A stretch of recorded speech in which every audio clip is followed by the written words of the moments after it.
You're not human. That's hurtful. Are you that guy with the evil powers? I think everyone has dark urges. It's kind of my thing. Welcome, adventurers, to this episode of the He Who Writes with Monsters podcast. I'm D. Allen. And I'm Donnie B. How we doing today?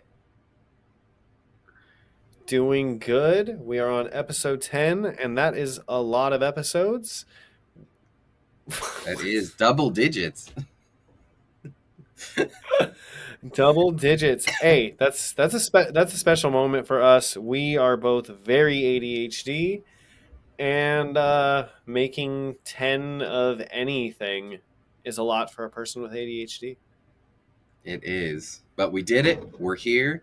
And this is going to be a good one. I'm excited for it. Speaking of ADHD, I think we're forgetting something.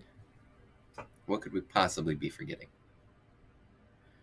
I think we're forgetting that there is something coming out of a tunnel that is not supposed to be, and there is something that's supposed to be coming out of that tunnel that's not.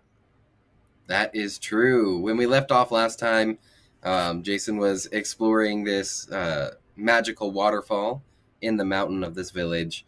And, we left off, the water stopped coming out of it, and nobody really knows why. It's never happened before.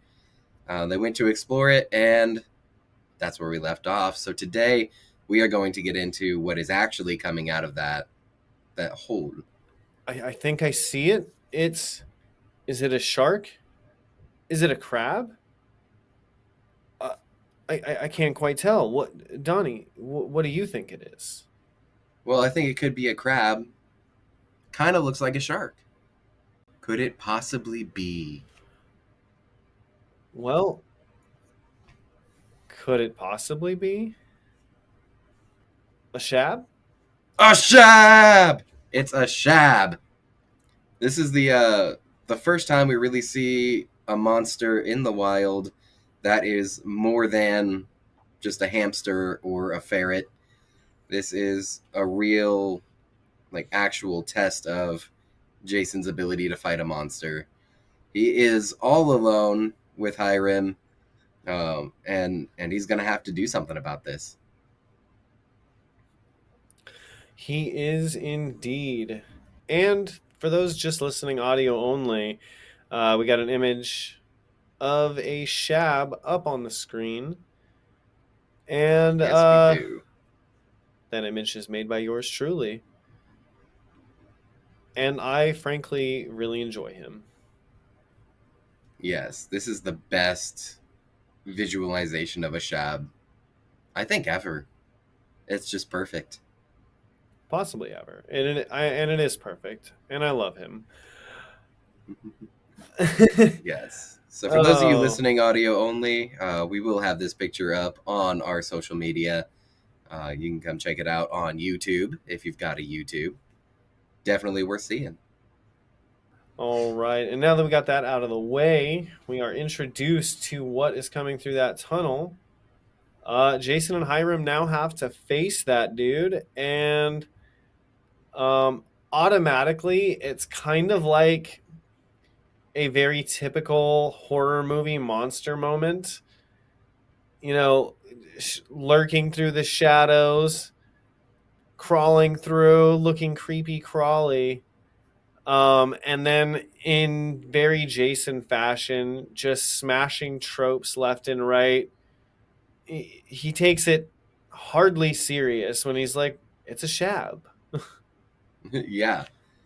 Yes, because we know his ability to identify things through his interface tells him what it is.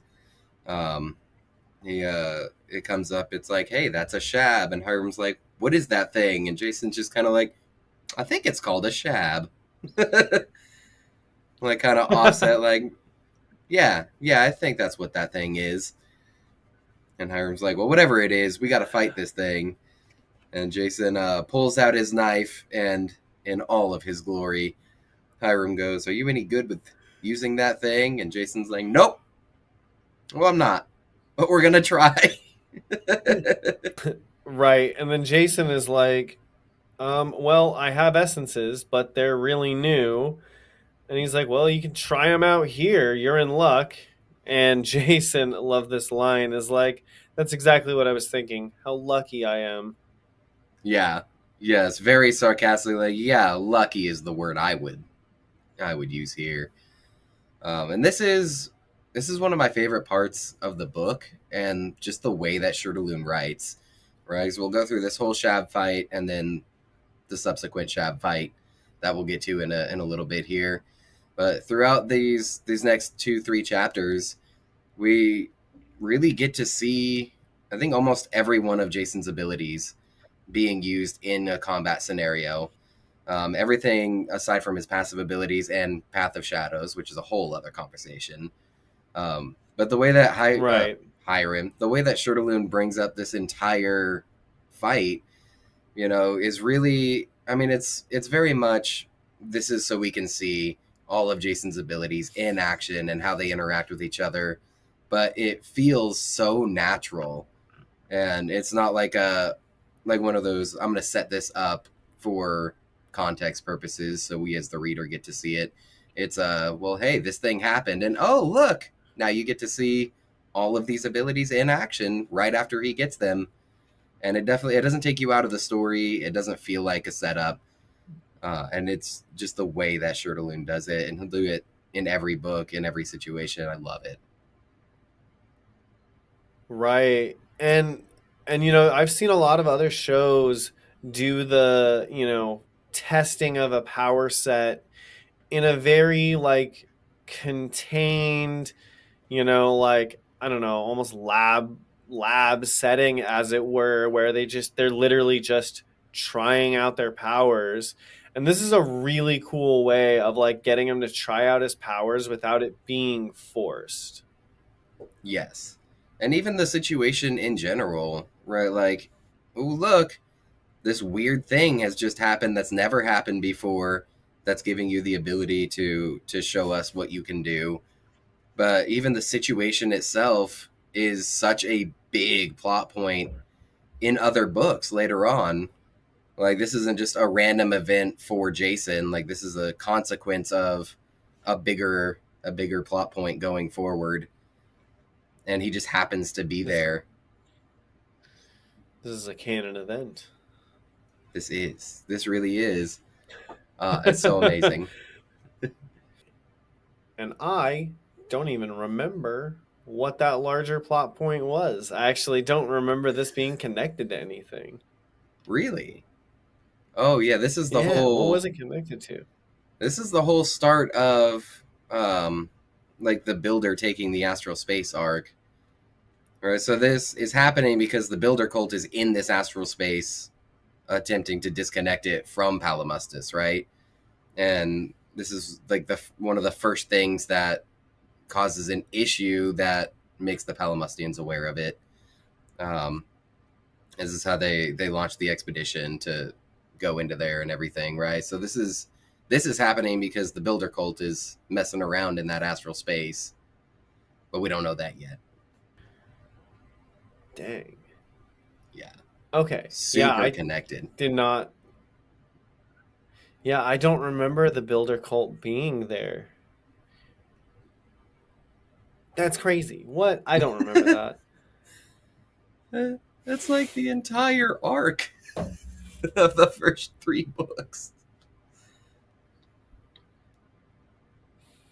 That massive expedition that we see at the end of the first book that everybody in Greenstone but Jason goes on, where they go fight the Builder cult in the astral space. This is that astral space.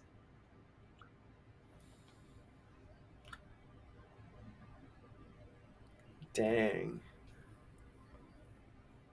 Yeah. In my mind, it was just they went to a place and did a thing. Mm-hmm. Well, they did, but they went to this place to do that thing.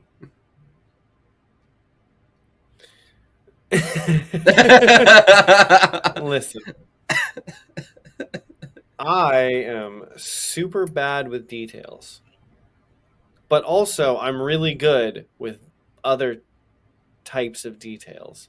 But those types of details, don't know why. Guess I can't. That's why we're a team. I would make a terrible detective. That's all I'm going to say.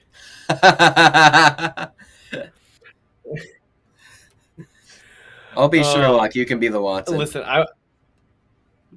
for real, I went to an escape room the other day and I did not do good. And like the employee there was even like, brother, are you serious? And I was like, listen, I don't know, man. I'm here for the experience. These guys can get us out. I'm gonna look around. Right? Like, I'm going to hang out in this very small room and do badly. Yeah. I would also be, I would do very poorly on Palimustis. I will be real with you. I would not do well. Well, maybe as an adventurer, I think you have talents that would make you otherwise employable.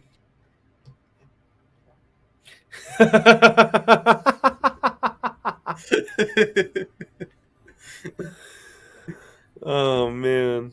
Terrible. Terrible. So now, if I can go on a little sidebar real quick,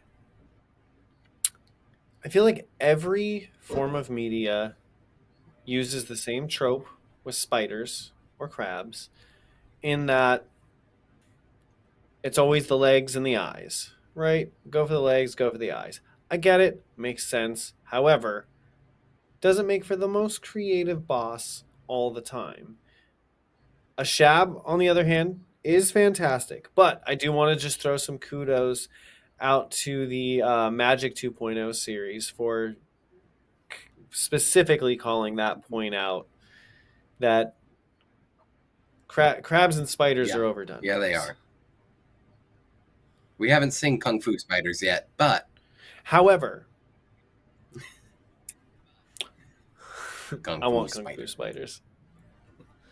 Now, with all of that said, I still would love to see the Shab fight done like in a TV or movie form.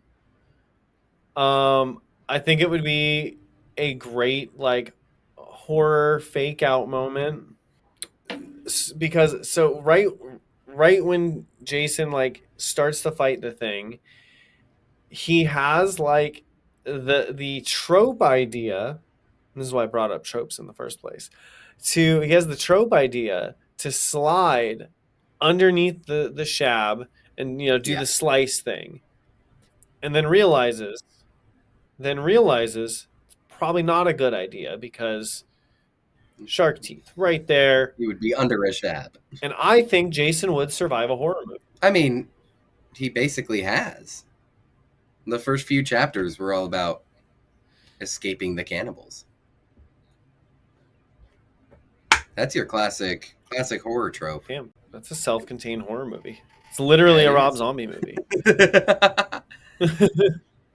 No, he would be very good. No, but I do love that Shirtaloon likes to. He'll use tropes, but he also plays with the tropes and does things differently. Like, this absolutely could have been cut all the legs off like any video game, stab it in the eyes, and then it's defeated, but, turn around and it spawns 12 more. Well, we'll get to that. However, I still think it would make for a really fun, like just moment of television. No, Shirtaloon is really good at the, we know all the tropes, and sometimes a cliche is a cliche for a reason. But also, let's have some fun with it, I love it. Yeah, definitely. Well, speaking of the Shab and actually fighting him, we get our first look at a few of Jason's abilities. And this is really our first glimpse into how his abilities all work together. Affliction Specialist is not a very widespread trope. Not a lot of that in media in general, which makes sense because it's very confusing at times. And it took a while. Like, I actually had to sit down with the book and go over every power and write it all out to actually map out how these abilities interact with each other when I was reading through it the first time. So I can understand that. That's what we're here for. We're going to explain it all to you guys. If you didn't get it, if you still don't know, you just know that it works but don't know why, we're about to break it down. Well, Donnie's about to break it down because I also don't understand the magic system. Uh, And I feel like some of our keen viewers may point that out. And it's true. I do my best to understand, but listen. It's a fun series and I enjoy it. I enjoy Yes. talking about it. You're here for the literary side of things. I'm here to explain the complexities. I just like Shirtaloon's funny words. He's good with the He funny is. words. You know what I mean? He is really good at that. Okay. So I actually do have a question since you want to talk about Yes. powers and whatnot. So now instead of sliding underneath the shab and doing the gut trope, he goes around the shab to nick one of the legs or like get the knife in underneath the plating somehow. And it passes leech bite to the shab, correct? Kind of. So Leech Bite is the name of the ability that he uses during the strike. It Right. So the question though is so I mean he channeled the ability through the dagger. Does that imply that he channeled a leech through the dagger that then like went from his blood through the dagger, then from the dagger into the shab? I'm gonna say no. I think Leech Bite is just the name of the ability, because all it does is inflict or refresh bleeding, right? So all he did is make the crab shark bleed using this ability. Oh. Much like Okay. getting bitten by a leech. Okay, so it's not like an infectious condition. Yeah. It's just Yeah, bleeding. it's just bleeding. And the reason that he has this ability in particular is so that he can guarantee the bleeding affliction regardless of really whatever he's using. So theoretically he could hit this thing with a club and use Leech Bite as a special attack on the club, and it would inflict bleeding, because that's what the power does. The dagger itself is inflicting leech toxin and necrotoxin. So it's dealing necrotic damage because of the magic of the knife itself. Right. But this is one of those big things. The Leech Bite as a power is kind of underwhelming just because all it does is inflict bleeding. But the bleeding affliction is something that prevents healing, which is super helpful for an affliction specialist. Right. So that's going to be like his opening move with a lot of his attacks and a lot of his battles. Keeping that bleeding affliction is critical for an affliction specialist because it prevents his target from being healed. Okay, yeah, that makes sense. It's so funny how like in real life it does technically work like that. Yeah. However, at a much faster rate. Yes. Well, and that's what I love about the way afflictions are described in the books. Because really, realistically, all of the afflictions do what the words mean in real life, right? So like bleeding does negate healing in real life. It's just a way of quantifying that in a magic system. So it's really cool. Sure. Well, but you also have to factor though that most of these all have magical healing abilities as well. So a cut to, a normal person is not going to be the same as a cut to a monster with magic healing. So you actually do need to refresh that bleeding condition, which I guess in terms of a human, if a human had rapid healing, you'd have to consistently reopen Yeah. the wound. Yeah, because your body naturally fights bleeding, by coagulating the blood and stopping the bleeding from happening. And so if you're continuously refreshing that cut, you're continuously reslicing that cut, then all you're doing is continuing bleeding and losing more health. Ugh.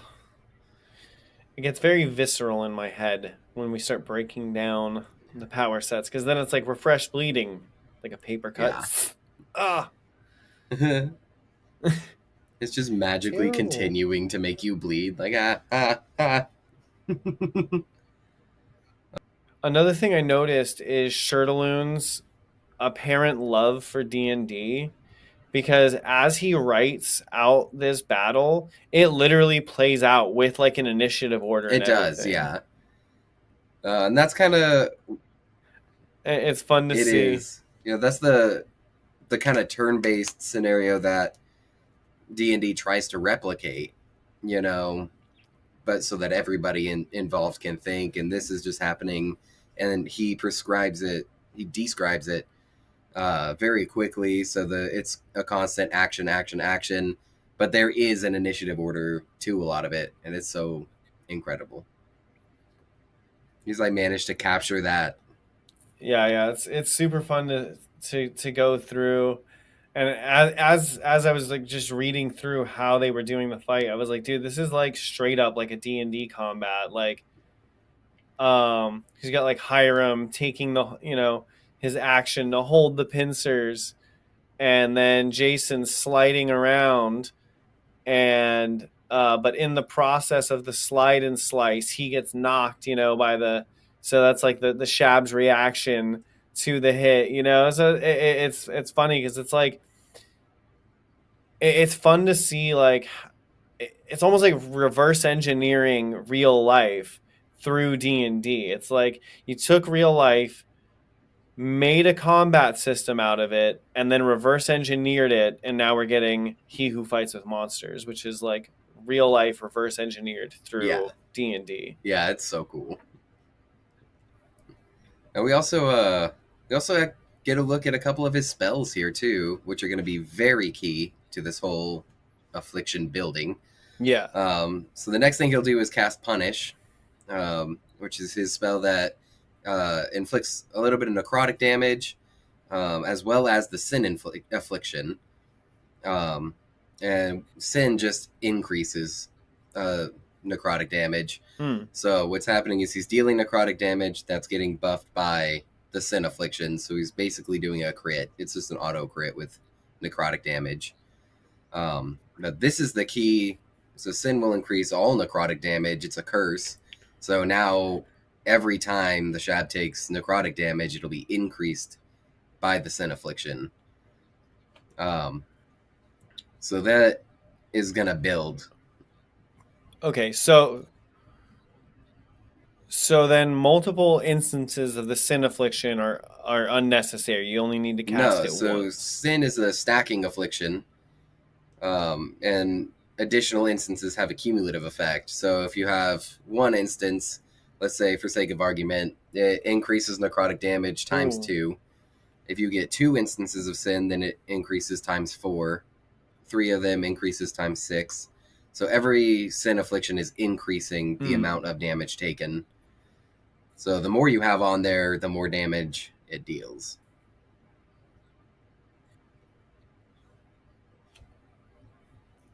Okay, that makes sense.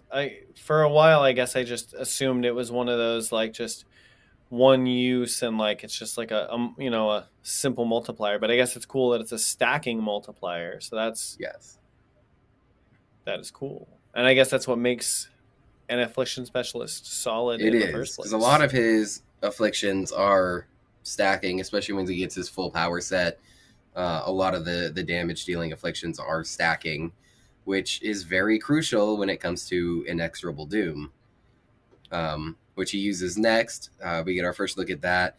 And what that does is it periodically applies an additional instance of any curses, diseases, poisons, or unholy afflictions. So the way it all works together, right? So Jason first uses Leech Bite to prevent healing with the bleed affliction. He then adds necrotic damage and poison with his dagger. Okay, just to get the poison on the creature, which can't be healed because of the bleeding. He'll then lock in Sin, which amplifies the necrotic damage that is being taken. And then when you have Inexorable Doom on top of all of that, right? So Inexorable Doom is going to periodically stack instances of Sin. It's going to stack instances of the poison that's already on it. And any necrotic afflictions that he doesn't have at the moment but will have in the future.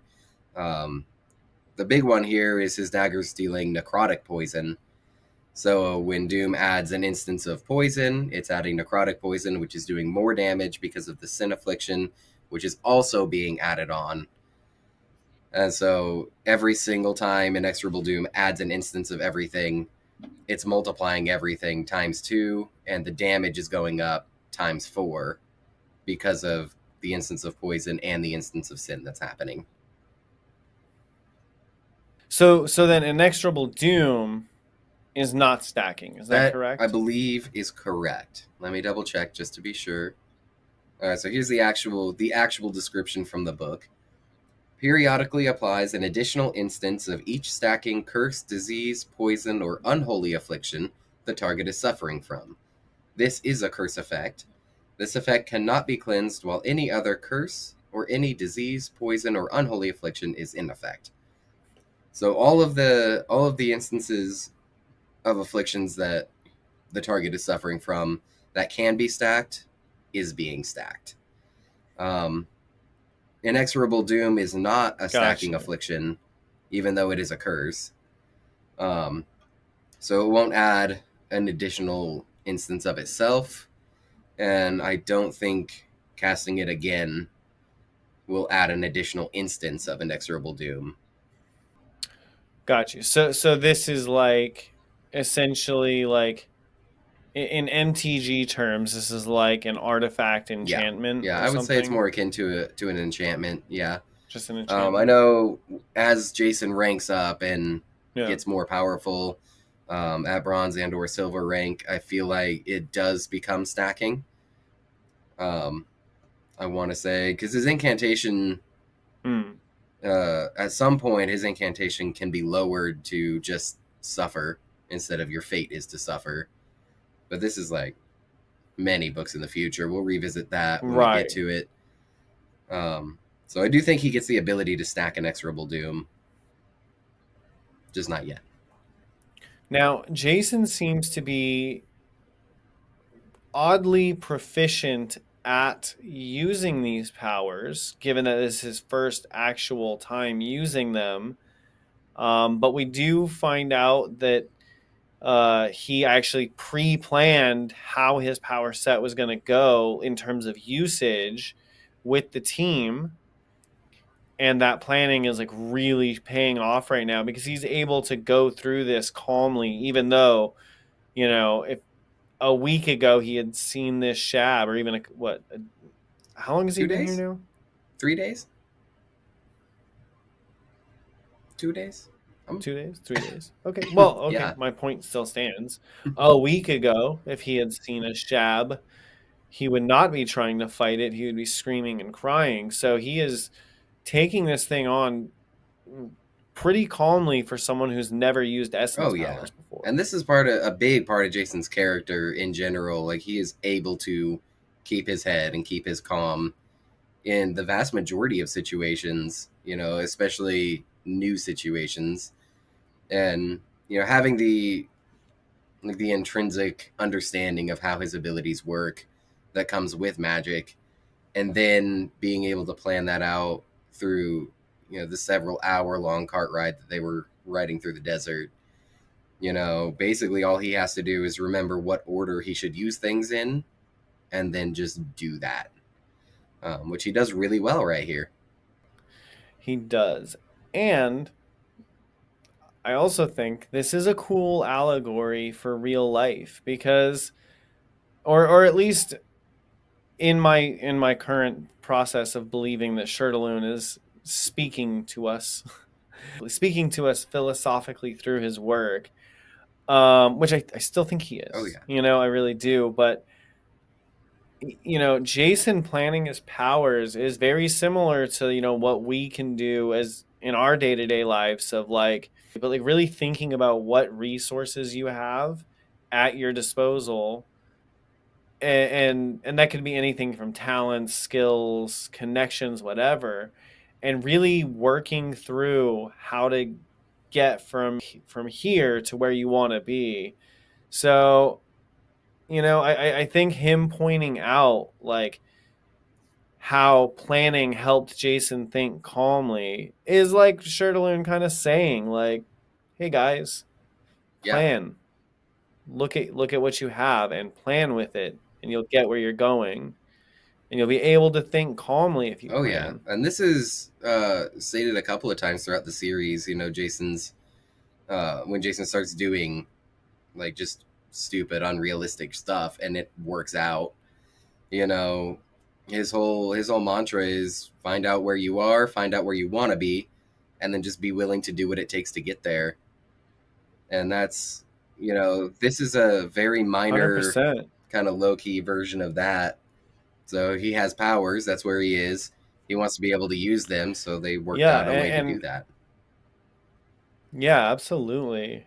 And I think at the end of the day, I still believe that, you know, Shirtaloon is trying to get some larger points across with this series because look at even just the name of the series, a Friedrich Nietzsche quote. Like you don't name your series after a philosophical quote if you don't want someone to have a philosophical look at what you're talking about, Right. you know? Yeah. I don't have anything to add to that. It's just true. And truth is sometimes all we need. Now, getting back to Jason planning his moves and acting calmly, when his power set is in proper effect, it it becomes a negative feedback loop for the creature who is on the receiving end of the powers. Because as soon as he stacks, or as soon as inexorable doom is on the creature, anything he does is going to stack. So every knife cut is going to add and stack necrotic damage and bleeding. So yeah, I mean, you know, as an affliction specialist, it's a very cut and dry way to go about things. Slow, It but cut and is, dry. and that's the biggest Literally, issue with more cut and wet. yeah, cut and wet. And that's the biggest danger when it comes to affliction specialists, because if you don't have a healer to cleanse the poison or to cleanse the curses off, anything is just dead. It's going to die eventually. Like in this instance, he only needs a couple of instances and then doom, and then he can back away. And a creature at a low enough level like this, it's got such a low life pool, it's not going to take much to kill it anyway. But I mean, even that basic amount, True. anything would die. Theoretically, even a gold rank monster would die with just what he's done here, so long as it doesn't have the resistances and the cleansing. It would take a very long time, but it would do it.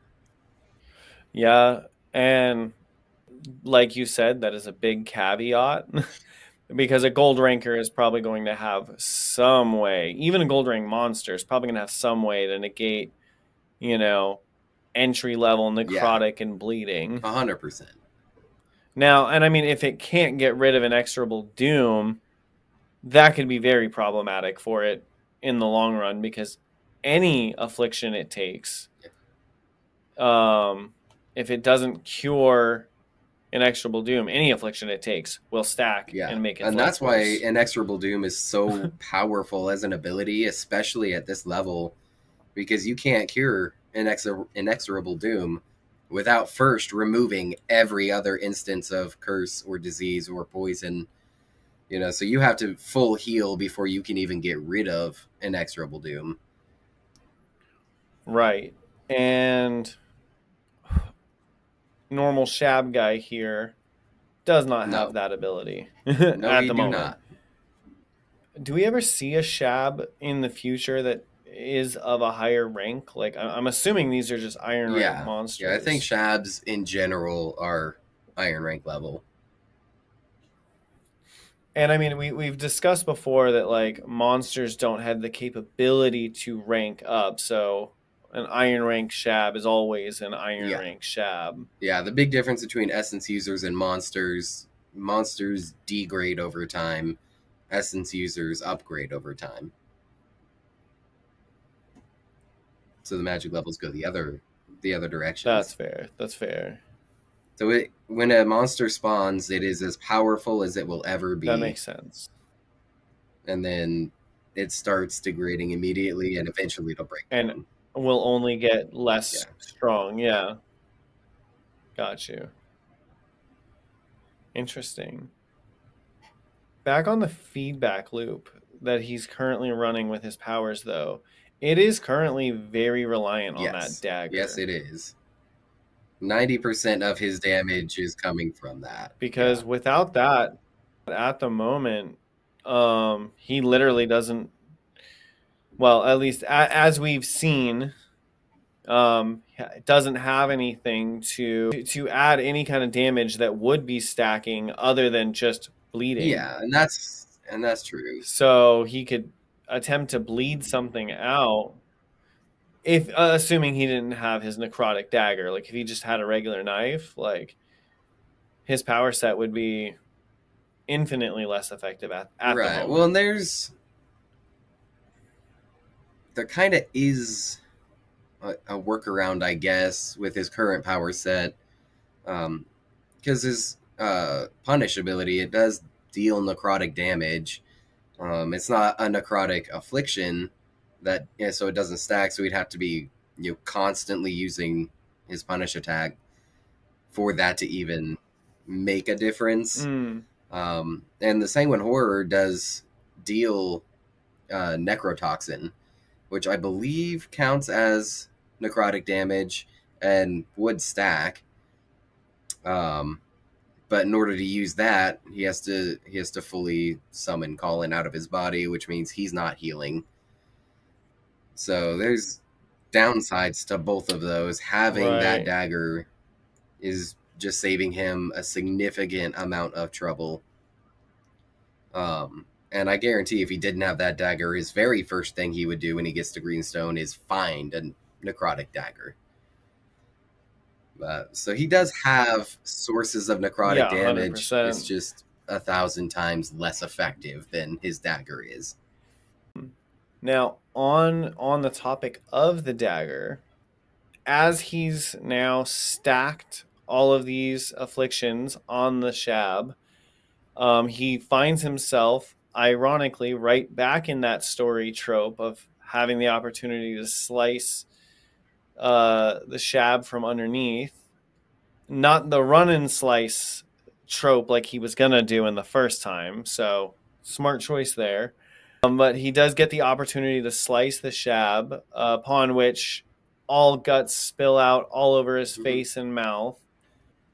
But like I said, on the topic of the dagger, one thing I noticed, a neat detail, is he does all that, goes through the grossness, whatever, stands up, and before sheathing his weapon, ensures to clean it off and put it away, right?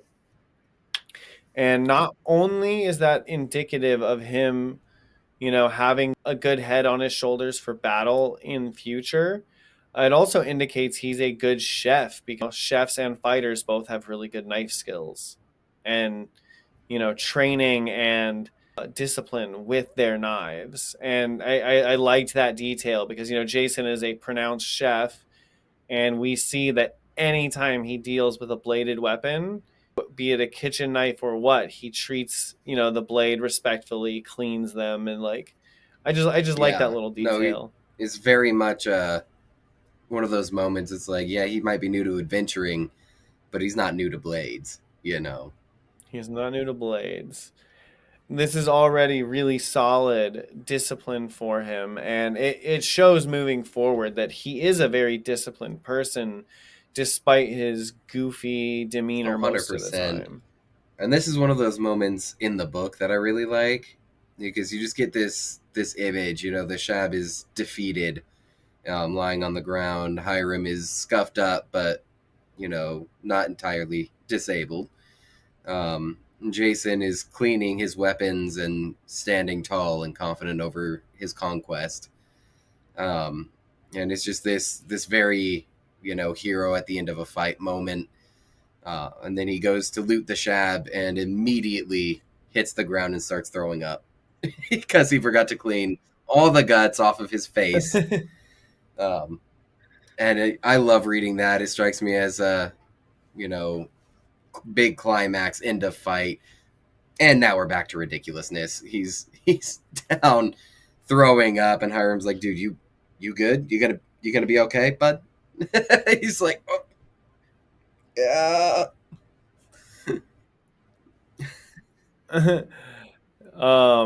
And also note that he no longer has the +1 benefits of the son-in-law eggs because his breakfast Yes, is now it on the is. floor. He has made a mess inside of this waterfall cavern quite thoroughly.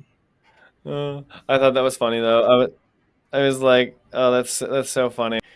We had a whole episode just about eggs because of it. They made such a big deal about him and eggs, and we made a big deal about eggs. And then in the very next chapter, those eggs are on the floor, no longer nourishing That is Jason true. in any That is way. very true. Oh, the poor guy. Now it doesn't matter what kind of eggs they are. They're done. Now, the funny thing is, this Shab did not have very good loot.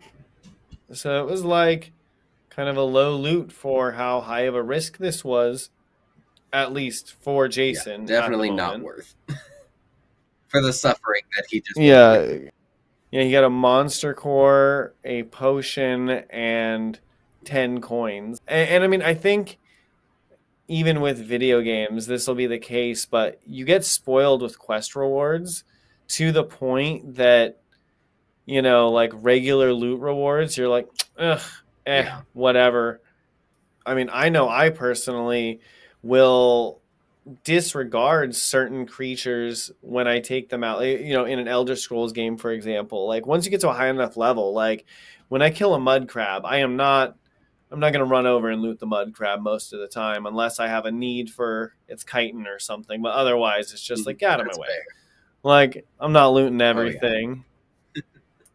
And I mean, I think we see later in the series that Jason ends up getting a power that just like auto loots for him. Well, I mean, Shade will do that. So he doesn't even have to think about it. Oh, he does get his his still up. what is it? His execute ability. Is that the one you're talking about? Right. Possibly, but my point still stands. Shade is one of his powers. So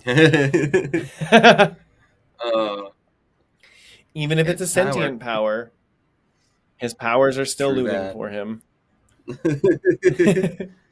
It's delegated. So another neat little thing I noticed here that I think really helps Jason in the normalcy of all of this. Well, the normalcy of Palimustis, as it were. You know, he's gained a lot of unguent from looting creatures as he's went by, and he offers some to Hiram, and he's like, "Do you know what this is?" And Hiram just like smells it and is like, "Oh," automatically starts using it. And like doesn't even question that there's no name, there's no label. It's just like generic tin, you know. And I think that helped Jason feel a little more normal because he thought a tin of unguent just appearing from a monster was incredibly weird. Like what's even happening right now? So everyone else probably thinks this is weird as hell, but you know, he offers one of them up to somebody, and the first local that sees one is like, "Oh, thanks, heck yeah." It's nice. Just, I know exactly what that is. You know, thank you. So here's something I really want to get your opinion on. I've been holding off Okay. talking about it for a very long time because of this podcast. I want to get this on camera, on recording. So we get the end of this fight, right? We I'm see with you. Jason uses Blood Harvest to kind of top up his health and his mana and his stamina. And as we know, the incantation is as your life was mine to reap, your death is mine to harvest, which prompts Hiram to say, "You sound Yeah. like an evil farmer," and which is crazy, by the way. Yes. That's just a good line. But throughout the entire series, right? The entire series, people are constantly commenting on Jason's spells and his incantations, and it's always like a source of, well, he sounds evil, or is he actually harvesting souls, type thing. We presume Mm-hmm. that magic has been a thing on Palamustis since its inception, right? Very heavily magical world for a Right. long time. I personally would assume the idea of standardized incantations would just be a fact of life. Like you think the understanding with spells in general is you say an incantation, it does this spell. The incantation is not specific to what you're doing at the moment. Like you're not like a healing spell, fireball, for example. You say fireball, you Right. create a fireball. You know, nobody's going around like fire marble to create a small one or fire boulder to create a big one. You don't change it. Fireball is fireball, period. So you would think the idea of an incantation being the source of a Right. spell would just be a thing. Like it wouldn't be why are you harvesting death? You of all people should understand that's just the incantation, right?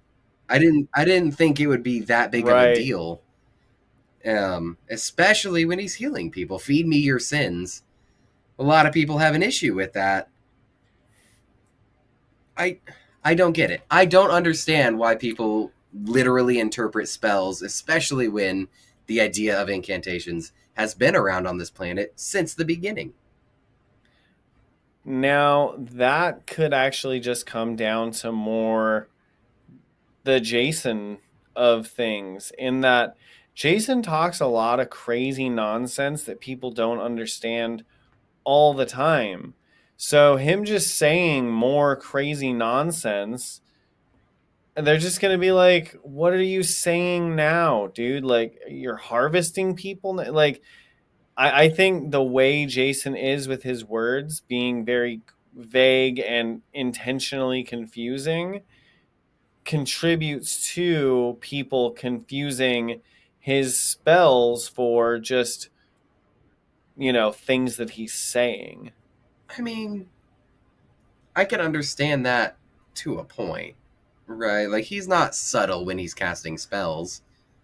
And it's very obvious, especially with something like Blood Harvest or with Feast of Absolution. It's a very involved, very dramatic display of magic that's happening. So when he says something like that, and then you have somebody's life force rise out of their body, my immediate interpretation would be he cast a spell. And, you're saying weird stuff, Right. and now magic is happening. Like, why? That's life. That's life. You say weird things, magic happens. This is the world they live in. Shouldn't be a surprise. Oh yeah. I can see how that would bother you. I hadn't thought about that, but when you said it, like I said, my first thought was just Jason talks crazy, so like it's just Jason's But crazy. also, all of the nonsense that Jason talks isn't inherently Now, evil sounding. Like he's not just walking around saying things like "feed me your sins" for true, fun. but again, All of his nonsense is Pat Benatar and Voltron. I mean, part of his nonsense is blasphemy, and people take that very seriously.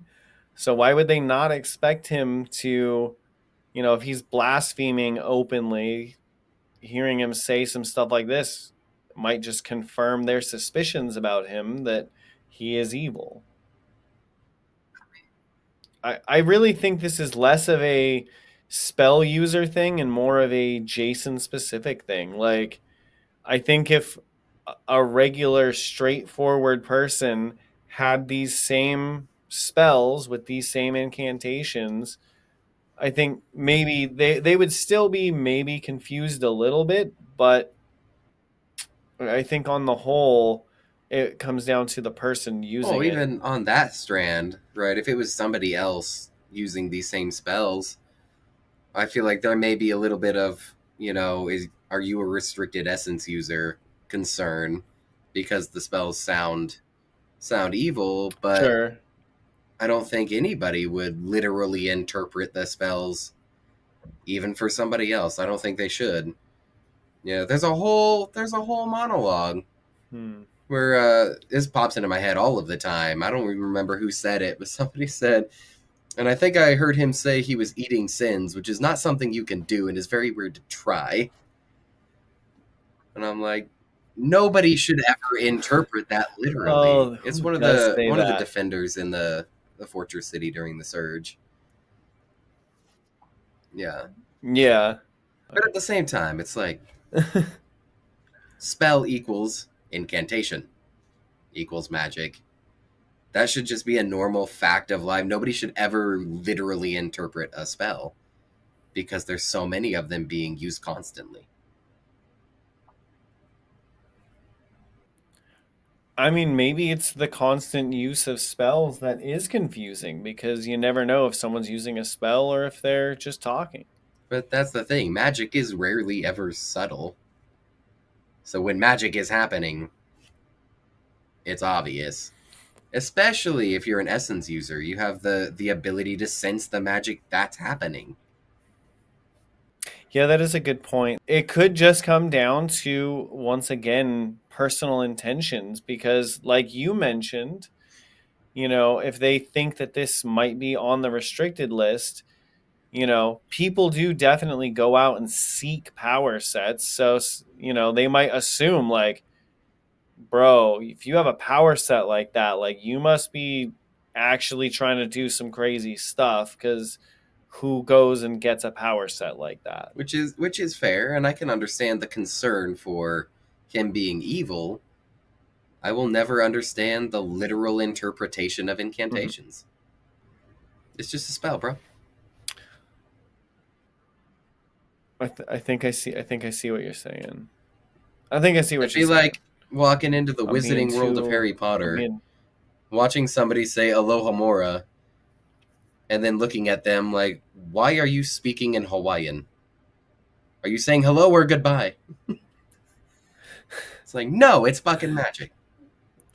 Get used to it. Anyway, I went on a whole tirade there, and I apologize. You did. Now, speaking of magic in general, I did have a question, and maybe this is answered later, like you mentioned, when they come back to this space, but what actually stopped the water flow? I believe, if I'm not mistaken, I believe it was simply the builder cult attempting to detach this astral space as a whole. There was some form of disruption in the aperture that caused the water to stop coming through, which then allowed the shabs to get through. So I think it was just them doing things, and it was like a power surge type situation. So they're messing with the aperture, which causes it to stop functioning Got normally. you. Okay, that makes sense. That makes sense. Well, the water is no longer stopped. Or it's about to no longer be stopped. So I feel like we skipped around here a lot, but the Shab is finally dead. Right, we Yeah, looted him, he's so we know he's dead. Right.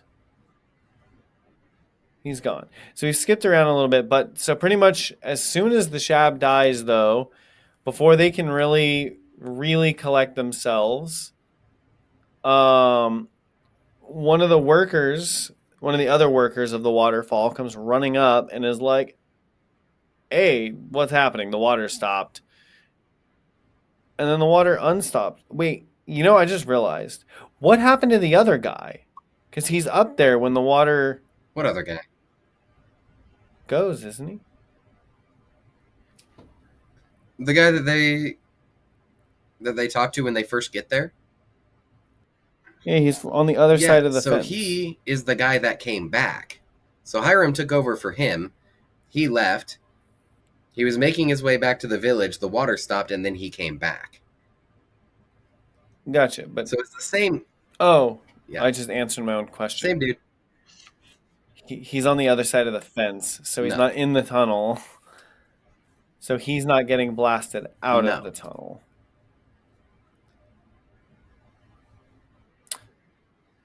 Cool. I was worried about him for a second. Just disappears from all existence. Now, well, I don't think we ever hear from Griff again. Griff, that's so, in all intents and purposes, he did disappear.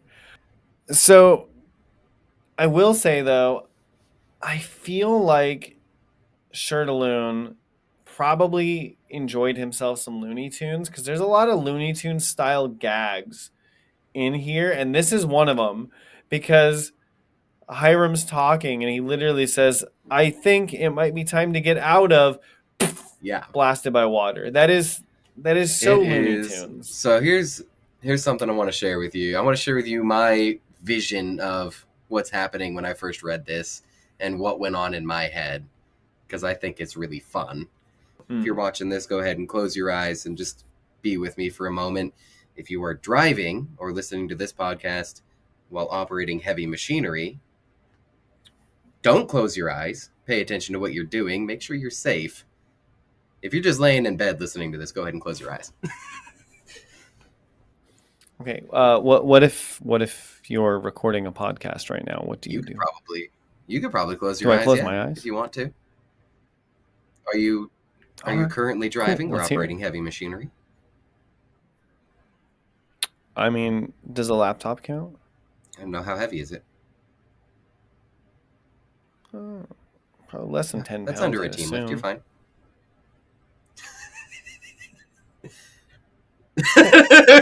We're ridiculous. Ridiculous. All right, so let me set the scene. Anyway, right? So few things happen within here, right? So Jason, the waterfall stops. Jason says, "Should we alert somebody?" And Hiram goes, "It's a giant waterfall. I think they know." Right? And then after the Shab fight, we come up and Hiram starts talking about bringing the other adventurers in. We see Griff come back. Obviously, he found out it wasn't going and he came up. And the other villagers are going to see what's going on, right? And as far as we know, right, when you're first reading through this, as far as we know, the whole team, right, Rufus and Gary and all them, are tracking down the guy that betrayed them and interrogating him, right? So that's what we're assuming they're doing right now. So I imagine, right, you're in the town, right? You look up and there's no waterfall. Everybody's confused. So you all gather as a team and you all rush into the mountains, right? You're going up the path to go see what's happening. Whole party happening, right? Jason and Hiram are in the cave fighting a monster. They finish fighting the monster. Waterfall comes back on and they get blasted out through the tunnel, right? So I imagine a group of villagers halfway up the mountain trying to figure out what's going on. All of a sudden, two individuals come flying out of this tunnel at top speed, and now the water's back on. So now everybody stops, and I imagine them running back down the mountain to go see what that was about. And all of the time, the team is completely unaware, somewhere torturing some poor fool, and Jason and Hiram are flying through the air at probably close to Mach what the hell. The entire village is up on the mountain right now. And these guys are sitting here torturing some poor fool. Just complete chaos all around. Nobody knows what's going on. Oh, that's facts. And I mean, imagine what would have happened if Jason did not survive here. The team doesn't even know what's going on. They would literally walk Like- back to the inn, realize Jason's not there, and then ask around to see what the hell happened to Jason. Like, hey, has anybody seen that little kid we came in with? Hey, he got shot out of a waterfall. Dead now. Time out. Back up. What? Well, Like, I'm going to need context right now. Thankfully. What more context do you need? Yeah. Shot out Your of a adventurers waterfall. figure it out. Non-exist. Oh. Thankfully, though, he has the Cloak of Night and gets to save both his and Hiram's life in this Yes. scenario. And it's like literally effortless. You know, I think we talked before about how it's like an extension of him. It's like another limb. It's like effortless in saving them. You know, he doesn't have to think about, okay, I have to grab the air and, you know, hold it in a parachute like fashion. It's effortless. It literally just comes out and saves them, becomes a glider Yeah. for them. And this is the first time we actually get to see him using the weight reduction ability on his cloak when connected to another person. This is the first time he has the ability to test that out. And that's kind of cool. Hiram thinks he's crazy, and Jason is having the time of his life. He is. And I mean, I think Jason on the whole is a thrill seeker. Oh, yeah. Because a lot of his plans in general just involve crazy nonsense. And yes, he does have a power set that can back it up, you know, in the future. Well, he has a power set that can kind of back it up now even, but his power set really leans into it in the future. But it brought a question to mind, though. Are there amusement parks for Jason to visit in Palamustis? Because what do thrill seekers do in Palamustis if they don't want to fight monsters? Like, if you're a thrill seeker but you're not an adventurer, what do? I actually have an answer for you. So, amusement parks, I can't say exist because tourism doesn't exist, right? Much. And if you're always prepared for a monster surge, I don't think a roller coaster would be on your top of your to-do list. But we do find out from Amir, actually, later on, that, you know, higher ranked individuals who need that adrenaline rush and that thrill, a very common pastime for them is putting on a suppression collar and free climbing a mountain.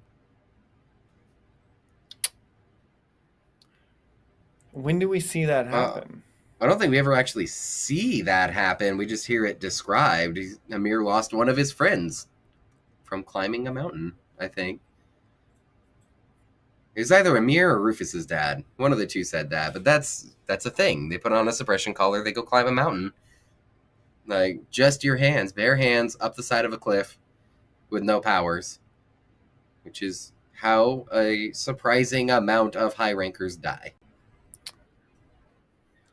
Okay. Now that didn't entirely answer Sure. my that's an interesting question. And I guess personal acrobatic feats like that would be good. But I said non-essence users in Palamustis. What are they doing if they're trying to see thrill? Here's my answer for you there.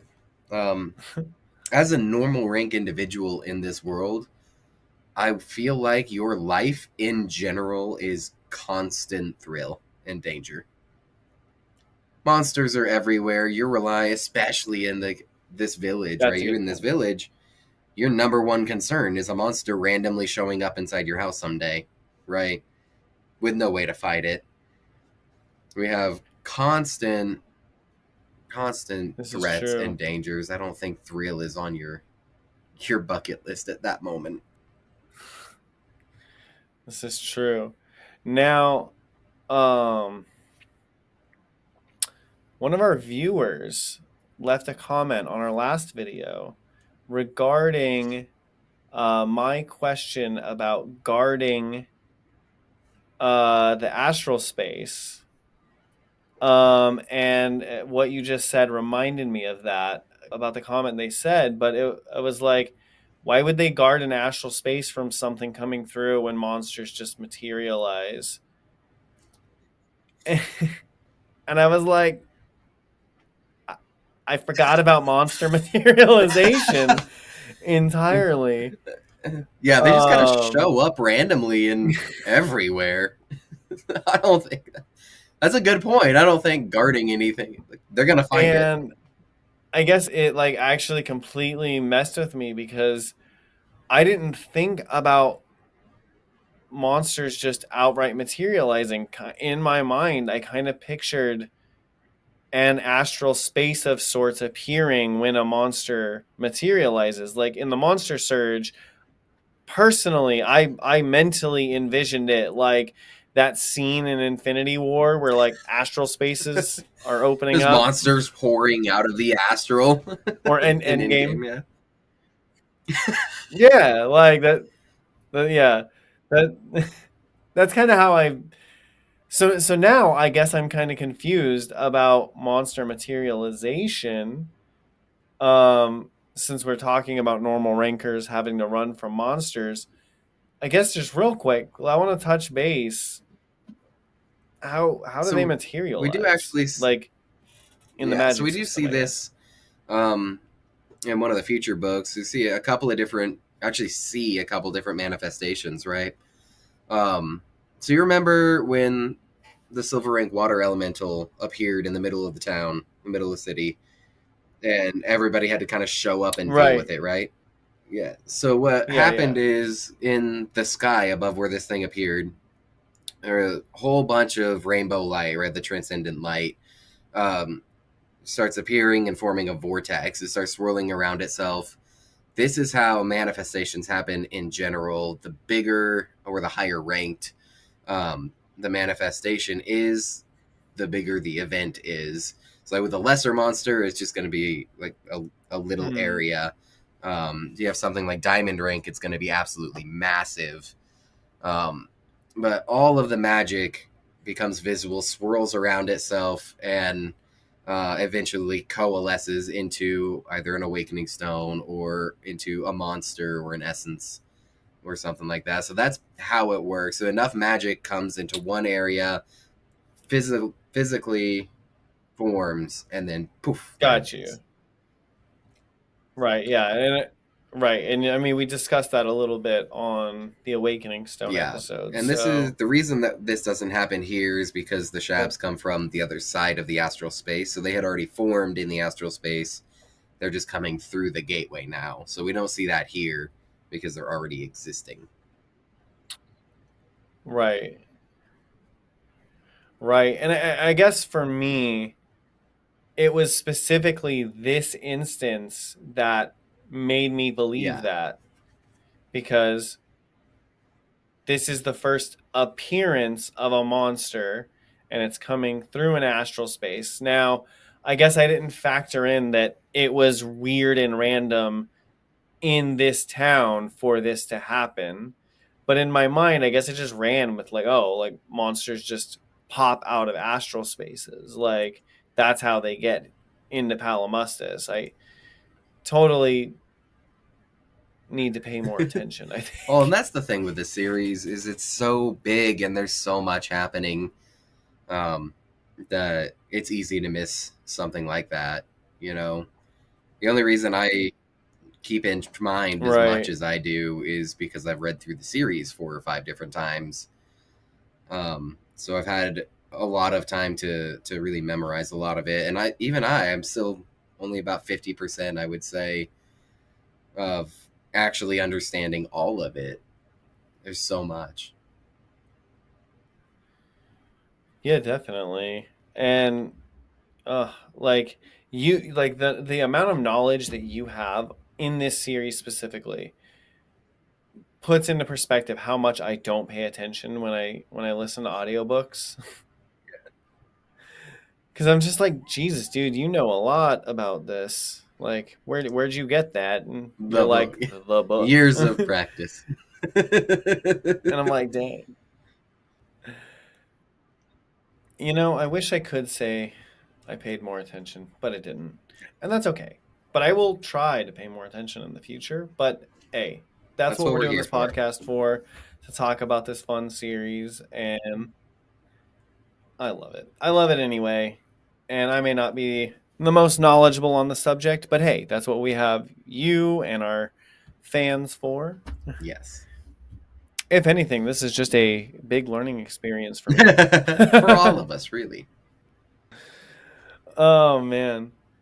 Now, they were shot out of the waterfall, but they were not the only thing shot out of the waterfall because can you guess what came Well, I after don't have to them? guess. I know. Shabs! Shabs. More More shabs. shabs. More shabs have come out. I think it's definitely in the double digits, like It's 17, 17 of 18 them. Jason counted shabs. 17 It's a falling. whole mess of them. And this is another instance of Jason's luck prevailing overall, because he counted 17 shabs coming out of this waterfall. Most of them hit solid ground and died immediately. A few of them hit the water at bad angles and died immediately. Of the 17, only 4 of them actually made it alive, but they were not in great shape. Like, seriously injured. They're barely alive at this point. So it's a 4-on-2 fight now, but the other 4 are completely injured. And you could not ask for better than This is that. true. Now, I will say though, on your concept of the rest of the town being on their way, it might not have been entirely dire for them, but it would have been a lot worse. And I guarantee some of those shabs would have made it to the town. Um, and Farrah, Gary, and Rufus would have had to play a little 100%. cleanup at that point, and it would have been a lot worse of a situation for the town on the Oh, yeah. whole. Now, two little observations about what happens next, though. I really enjoyed. So, first off, the cloak of night allows him to walk on water, and we get the description of what he does is like essentially note for note what happens in The Incredibles when Dash runs on the water for the first Yeah. time, because he starts running and then he looks down at his feet and then he smiles and giggles to himself, and it's like personally my favorite moment in The Incredibles when Dash runs out on the water and he's like he's like ha, yeah. And it's like the same moment right here with Jason. Like he runs out and he just keeps running and he's just like, ha, yeah. Oh, yeah. We know I that he's love it. been wanting to test this ability out for a while. He's just never had the opportunity. And I feel like in this moment, he's like, hey, there's 3 of them over there. I got this. It's half of it is he's got a taste for the adventuring lifestyle. He's like, yeah, this is for me. And the other half is I can walk on water. I'm going to walk on water. Yep, I got this, and he does it. And he's like, yeah. Yeah. And now the second part of that observation of what I liked here, though, is he's looting on the run, and that is like such good perception because realistically, if it was me, I would not think to be looting and like just running down and touching the shabs as he's passing them to collect their loot.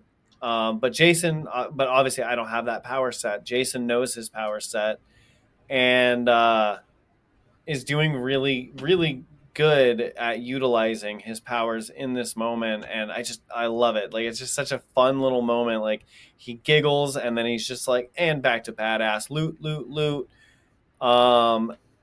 At which point a whole group of kids across the water just had to watch a ton of shabs go splat. So that's got to be bad if you're a small child. Oh yeah, I'm sure. And this is one of those moments that shows Jason's personality, beyond what we see here, right? And calling back to his past life on Earth, because he runs up to these children to make sure they're okay, and they're like, "Are those monsters?"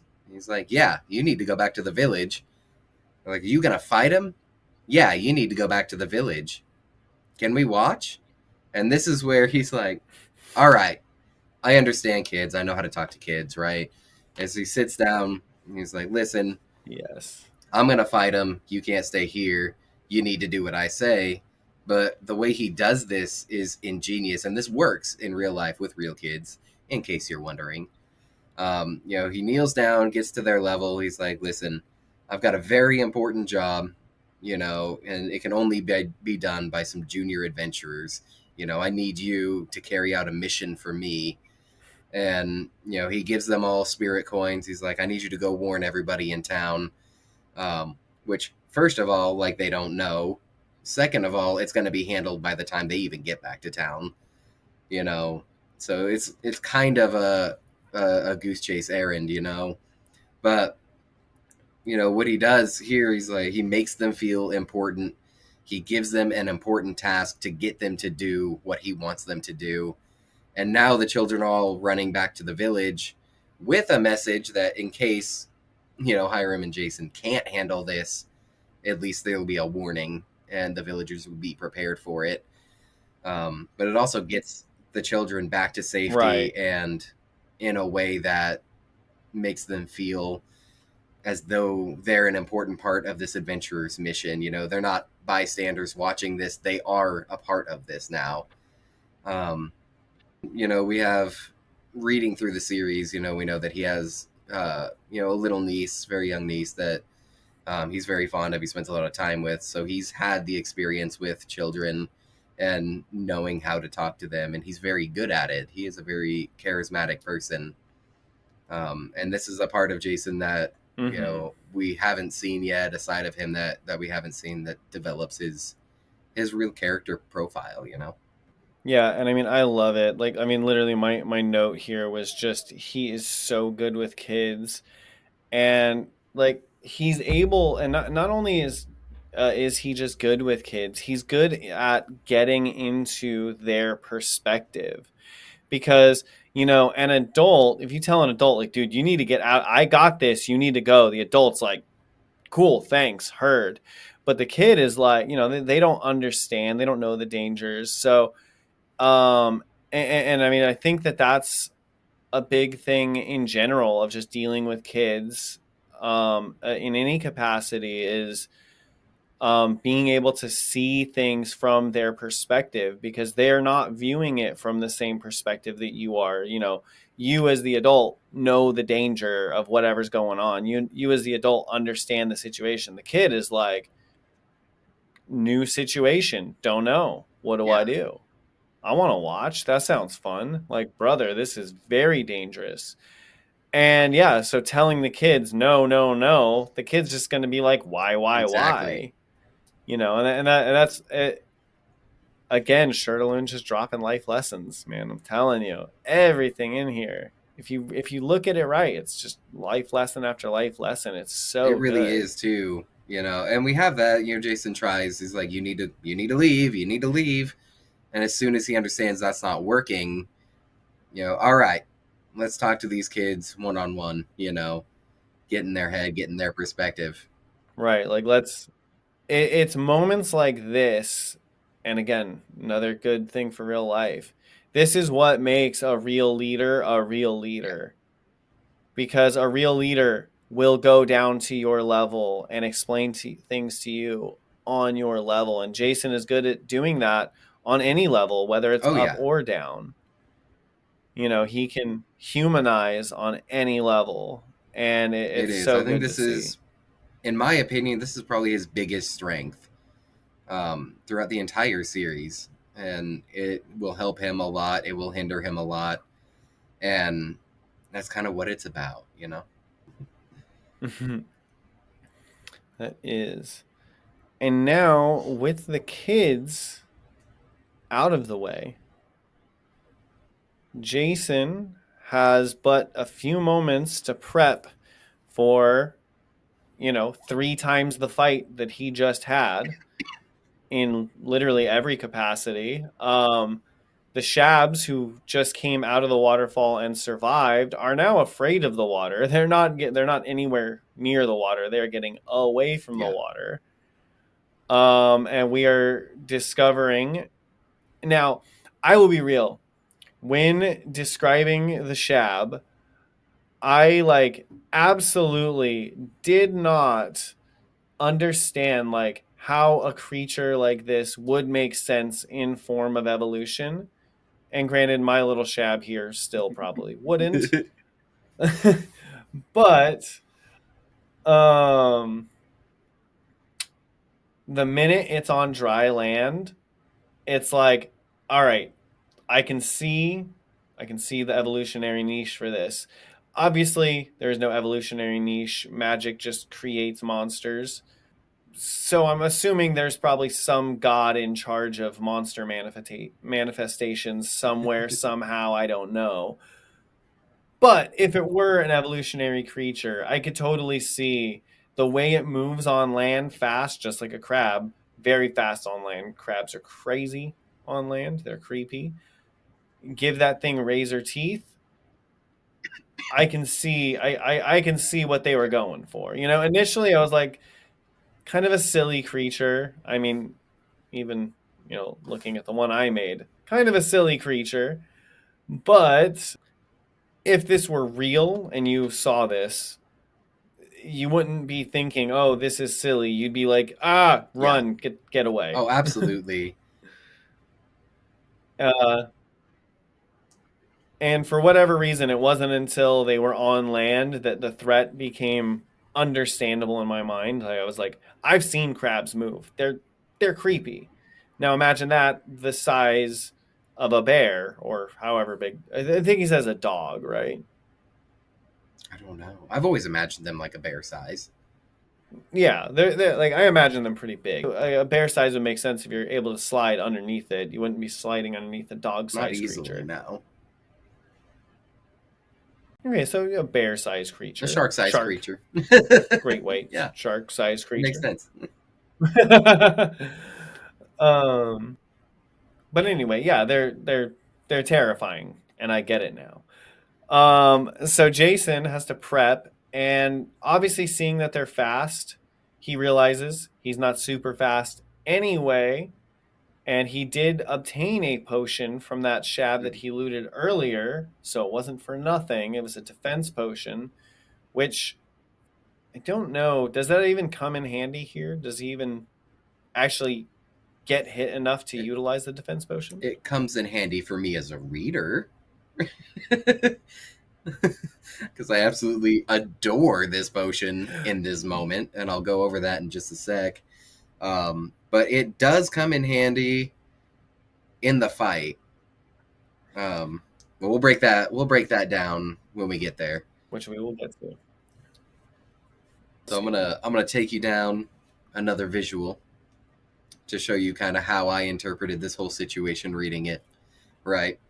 So we know as he's preparing, right, his goals are take the potion, the shellskin potion, bring out Colin, draw his knife, prepare for it. This is the fight that he's gonna prepare for, right? So just imagine the whole situation, okay? They fall out of the sky, the Shabs appear. He and Hiram are there. He's like, I'll get those 3, you get this one. Darts across the water with his cloak on, skimming left and right, looting as he goes. All these dead Shabs floating down the river. Gets to the other bank, gets the children out of harm's way, right? Stands there, draws his knife. Full badass, right? 10 out of 10 badass moments happening, right? I just imagine him standing there looking at 3 Shabs coming his way. Just total, boss level fight music happening, okay? He takes the potion. His skin instantly hardens, like he is prepared. He goes to summon his familiar. and then realizes he can't cut through his skin because he just hardened it. Full stop. Like, ah. So he goes, tries to do it harder, right? Finally gets his hand open, gets a cut off, poisons himself because he forgot about the poison. Immediately takes him out of it again. Cursing himself. He's poisoned, and now he's got to pull up the combat log to figure out what the hell just happened. So he's sitting there like, hold on, reading through the instruction manual to figure out what to do next. And it's like, okay, I got it. Has to cut himself again because Colin ironically healed the cut. Poisons himself again. Finally releases Colin. Now he's ready to fight. He goes from full badass to... I know. I literally had in my notes, Colin heals up his own exit. Yeah. And it's so funny because you were totally right. Because in my head, the whole situation is super badass. Do. Slice. Nope. Slice. Nope. Poison. Slice. Finally. Yes.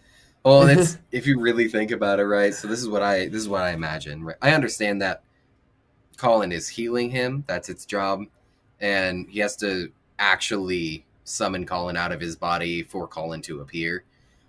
But the way that I see this situation, right? He cuts his hand open, poisons himself, gets confused, is looking through the instruction manual.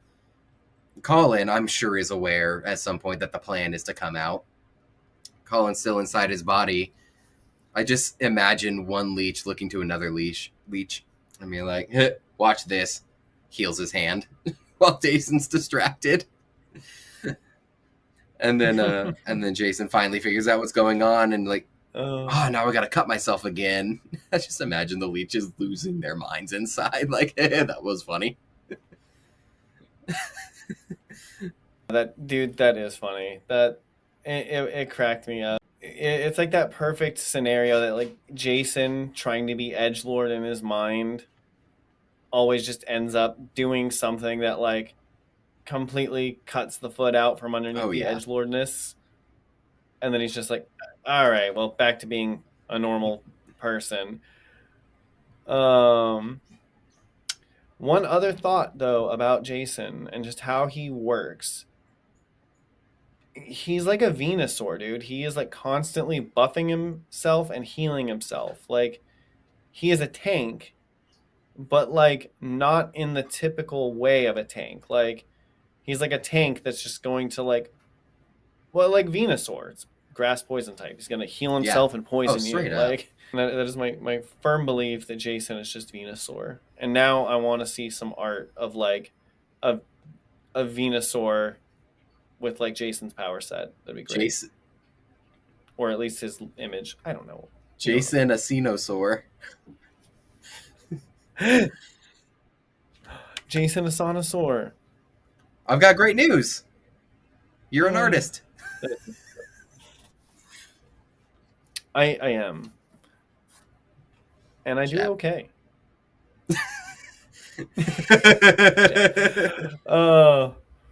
But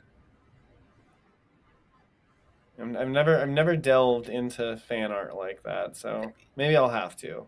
I'll make a Jason Venusaur. We'll put it on a t-shirt for you guys. So Jason is tanked up. He is defensed up. His skin is hard, and when they described that, one last comment on that. When they described it, I immediately thought of like what it's like when you get like super glue dried on your hands and you got like that like rough skin. That's like super glue skin. So in my mind, that's what it feels like, and that feels terrible if it's all over his body. I wouldn't want to do that. But if I was fighting a Shab or multiple Shabs, I probably wouldn't care that much. No, the discomfort would be acceptable in that situation. Oh, but Jason is locked, he is loaded, and we are out of time. Indeed we are. So we will have to leave you guys on another cliffhanger this week we will get to the ultimate Shab fight, the showdown here on the next episode.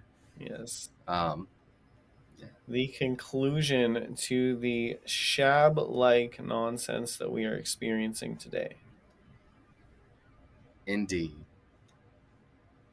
So yeah, overall, All right. I think this was a good episode. We talked a lot about Jason's abilities and how they interact with each other. I think it's amazing that Shortaloon can set up a situation like this where we get to see all of his abilities in action and not have it feel like that was the point of these chapters, you know? We'll see the rest of his abilities in the next fight upcoming. And so it'll be fun to talk about those as well in conjunctions with what we've already learned. Overall, I love these chapters. Absolutely. I really do. I do. And I mean, the further we get in, just the better and better this series gets. And I am excited. Personally, I am super excited to get into some more of the personally, I'm excited to get more into the political and social side of things. I really love reading those parts. It's some of my favorite parts of the series. I know you're Battle and Magic man, but either way, this stuff is going so good. This series is so fun, and we love talking about it with you. Yes. We're going to get into it, especially when we get to Greenstone. That is going to be a fun group of episodes. It is. And for any fans out there, if you want to join in the conversation, please like, comment down below. Maybe to start a new little tradition, just want to throw a little shout out to our current top fan, Oliver. Yes. Thank you for being here with us, participating in the community. We appreciate all of your comments, and we love them. Keep them coming. Keep them coming. We'll try to engage with them a little more. And everybody else, join in. Let's get the conversation going. Yes. And you can find us at HWWM_podcast. We're available on Facebook, Instagram, X, TikTok, and wherever you get your podcasts. Yes, sir. So until next time, I've been Deanne. I've been Donnie B. Remember, fight monsters, But don't become one.